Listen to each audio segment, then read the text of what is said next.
Es el principio de legitimidad del sistema y está por fuera del sistema. La norma básica es la forma que tiene toda norma para ser llamada norma jurídica. Hay cierta confusión porque es verdad que a veces Kelsen es confuso y dice que la norma fundamental es la Constitución. No.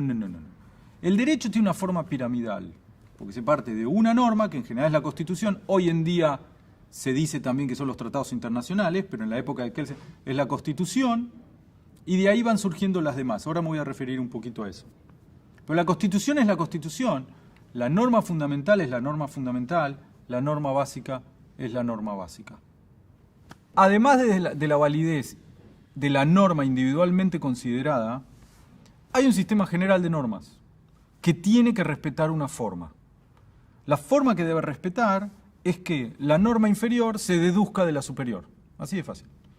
En otras palabras, que no contradiga a la superior. O en otras palabras, cuando hay normas que se contradicen, una va a prevalecer sobre otra, una va a ser anulada o derogada, o como quiera. La que es derogada, anulada o deja de existir, era la inferior. La que prevalece es porque es superior, ¿no? Ninguna norma puede contradecir la Constitución. A partir de la Constitución surgen las demás, ¿no? Ninguna norma inferior al Código puede contradecir el Código, etc. Acá hay una subaclaración que hay que hacer, que es que Kelsen suele usar la palabra deducción. Y la utiliza en un sentido amplio. Es importante que no la repitamos por repetir esa palabra. Porque existe deducción cuando hay un razonamiento. Hay un razonamiento cuando tenemos premisas de las cuales se deduce una conclusión, ¿no? Un razonamiento, P entonces Q. P sí o sí se da Q. No hay posibilidad de que sea otro. De hecho, Q es escribir de otra manera lo mismo que está ahí arriba, ¿no? Ahí hay una deducción, cuando sí o sí no puede darse otra cosa que no sea Q, ¿no? En términos de ejemplo, si llueve me mojo. Ahí hay un razonamiento. Ahora bien, si nosotros prestamos atención a las normas jurídicas, siempre vamos a encontrar normas, o es muy posible que encontremos normas de las cuales se deducen otras. Pero esa palabra deducción es muy general. ¿Por qué? Porque puede existir una norma general y no necesariamente de esa norma general se va a deducir alguna otra. Esa otra que surge de la general no la debe contradecir. Pero eso no significa técnicamente, estrictamente, no significa que ya estuviera contenida en esa norma general, sino que simplemente no la puede contradecir, que de alguna manera deriva de, pero que no es conclusión como en un razonamiento. Bueno, de todas maneras, la validez general de un sistema consiste en que las normas inferiores surgen de las superiores, que no las pueden contradecir. Así el sistema es coherente, ¿no? El otro término importante es el de la eficacia. Kelsen es consciente que el derecho no puede ser un libro maravilloso, puro, pulcro, en teoría perfecto, encerrado en una cajita de cristal en una biblioteca. El derecho regula comportamientos. Entonces, cuando un legislador crea una norma, la crea para tratar de evitar o aliviar la cantidad de veces que se da un acto antijurídico, por ejemplo. El tema es ver si eso se cumple o no, ¿no? Cuando algo se cumple sin que importe el costo, sin que importe cuántos juzgados se necesitan para que una norma se cumpla, cuántas legislaturas se necesitan para crear las normas, etc. Cuando simplemente se cumple, esa norma es eficaz. La palabra eficacia significa que algo efectivamente se cumple. ¿Y cuándo se va a cumplir la norma? Yo creo un acto antijurídico y si se da el acto antijurídico, le debe seguir la sanción. La intención original del legislador es que el acto antijurídico no se cumpla. Se crea el acto antijurídico de homicidio para que los homicidios no se sigan cumpliendo. Entonces la norma se va a cumplir en primer lugar si el acto antijurídico no se produce. Entonces ahí la norma es eficaz. Ahora bien, lo que en la práctica pasa es que se van cumpliendo los actos antijurídicos igual y entonces hay que ver si se sancionan o no. Entonces, también es eficaz la norma cuando, habiéndose producido el acto antijurídico, también se da la sanción. ¿Cuándo se va a cumplir? ¿Cuándo va a ser eficaz la norma? Cuando el acto antijurídico directamente no se cumpla o cuando, habiéndose cumplido el acto antijurídico, también se cumple la sanción. En un número suficientemente grande de casos. Supónganse que hay, no sé, tantos miles de homicidios al año y se crea la norma según la cual se sanciona cuando se cumple el homicidio. Y el homicidio no desaparece, pero baja muchísimo su cantidad. Cada sistema jurídico sabe o considera si la norma se cumplió o no, ¿no? Entonces, si se pasó de 100 a 50, tal vez para un sistema se está cumpliendo bien, tal vez para otro no, tal vez tiene que bajar a 2, o a 1, o a nada. Cada sistema se autorregula en ese sentido. Entonces, ¿es eficaz o no? De acuerdo a lo que cada sistema considere, ¿no?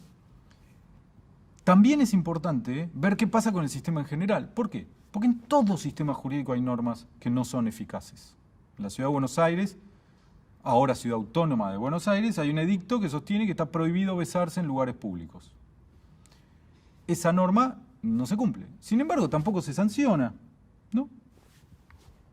Entonces, ¿qué pasa? Esa norma no se sanciona, pero el sistema jurídico no explotó, no implosionó, no desapareció, no se cambió totalmente por otro. Cada sistema aguanta un determinado grado de ineficacia. O si ustedes quieren, cada sistema tiene que tener un determinado mínimo, una determinada mínima cantidad de normas que se cumplen y que son eficaces para que el sistema en general se considere eficaz. Lo mismo con la validez, ¿no? Cuando la cantidad de normas inferiores que contradicen a la superior, que siempre las hay, cuando la cantidad de normas inferiores que contradicen a la superior, es baja, es poca y el sistema lo aguanta, entonces el sistema se sigue considerando válido, ¿no? Nunca es perfectamente válido, nunca es perfectamente eficaz. Bien, ese es un tema que necesitaba explicar. Otro tema que me parece importante es el que me refería al principio en el sentido de que para Kelsen cualquier norma que cumpla con la forma de la norma básica, es decir, juicio hipotético, el deber ser coactivo dictado por autoridad competente, entonces es norma jurídica y la tenemos que aceptar como tal. Hay una discusión muy interesante que solo voy a mencionar, que no vamos a profundizar acá ahora en este video, que tiene que ver con el nazismo.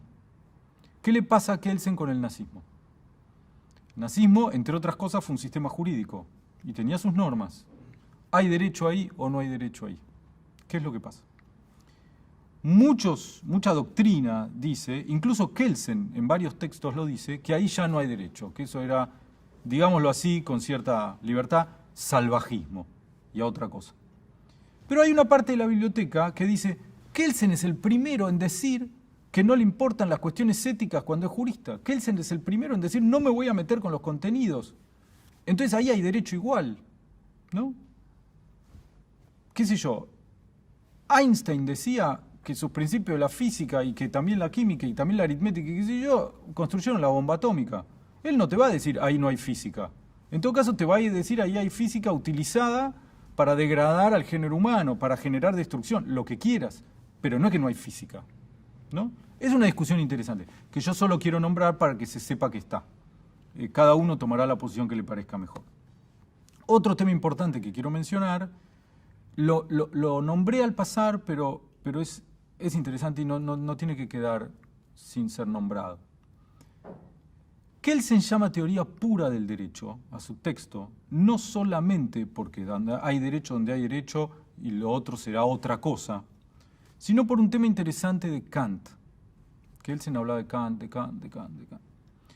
En la teoría del conocimiento de Kant hay un tema que es muy importante, que no voy a desarrollar profundamente ahora, aunque me encantaría, pero no lo voy a hacer, y es que hay cierta realidad en nuestro conocimiento que no está ahí afuera en las cosas, sino que está dentro nuestro y que es la condición de la posibilidad de percibir fenómenos o cosas. Kant dice fenómenos, por supuesto. La intuición pura del tiempo, la intuición pura del espacio, las categorías, en realidad están en nosotros, como si fuera la Matrix, ¿no? Que es lo que a nosotros nos permite percibir como percibimos. La práctica es la que es porque primero nosotros la condicionamos como la ordenamos previamente antes de haberla percibido, ¿no? En este sentido también Kelsen llama teoría pura del derecho a su teoría pura. Kant había utilizado este término, y entonces Kelsen te dice, mira, esta es como la hielera, ¿viste? Que le metés agua, entonces los hielos tienen la forma que tienen. Antes de abordar el derecho, yo quiero decirte que esta va a ser la forma. Si las normas encajan en esta forma, entonces ahí hay derecho. En ese sentido es pura, es la que hace posible la experiencia jurídica, ¿no? En ese sentido. Y finalmente, para que nos entendamos mejor, hay muchos ejemplos que a nosotros nos ayudan a entender el positivismo de Kelsen, ¿no? A ustedes como estudiantes de Derecho les debe pasar ahora, pero les va a pasar ni que hablar en la práctica jurídica, que van a encontrar ejemplos de este tipo, ¿no? Yo conozco una persona que dirige una organización, una empresa. Esa persona tuvo una sola vez en su vida, o en la vida de la empresa, mejor dicho, un juicio laboral. Cuando tuvo ese juicio laboral, era una persona que había trabajado hace 32 años en la empresa, fue la primera persona que él contrató, según él, lo había tratado como un rey toda la vida, le había dicho que sí a todo lo que le había pedido, era imposible que esa persona se le tirara en contra alguna vez. Y un día, de la noche a la mañana, esta persona no fue a trabajar, le mandó una carta de documento. ¿Por qué? Porque en su momento le había pedido, para tener más tiempo para su vida personal, tener menores responsabilidades. Y entonces él lo aceptó. Pero como le tenía confianza, no le dijo, mandame el telegrama de renuncia y te tomo en otro cargo, o pedime licencia en este cargo. Entonces, para el derecho, se supone que el empleador, que es el que tiene más poder, es el que lo está rebajando de categoría. Y eso está prohibido. Entonces, esta persona, que nunca firmó una licencia, ni una renuncia, ni nada, le empezó a hacer un juicio. Entonces, este tipo, cuando le llega la corte de cuento, lo primero que hace es llamar al abogado y le dice, este hijo de su madre, que yo en la vida... Y lo tuvo ahí minutos y minutos y minutos y minutos y minutos. Y después, cuando me lo contaba a mí, decía, yo me imaginaba al abogado que miraba el tubo así y diría, ¿cuándo termina este tipo de...? Cuando termina de hablar, y se descargó durante mucho tiempo, el abogado lo único que le preguntó fue, ¿te mandó el telegrama o no te mandó el telegrama? Y no me mandó el telegrama, no te estoy diciendo que no me... ¿Te mandó el telegrama? No, bueno, tiene razón. Eso es ser positivista. El mundo jurídico es el mundo jurídico. Todo lo demás existe o no existe, sí, existe, pero no importa. Lo que importaba era si había mandado el telegrama o no. Es más, le dice el abogado, vos me decís todo esto, pero si yo fuera el abogado de esa persona, quizás la otra persona me diría, estoy juntando bronca hace 15 años porque este maldito... Bla, bla, bla, bla. ¿Y quién tiene razón?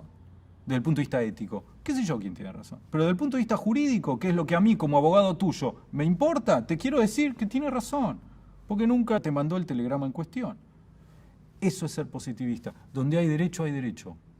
Todo lo demás es harina de otro costal.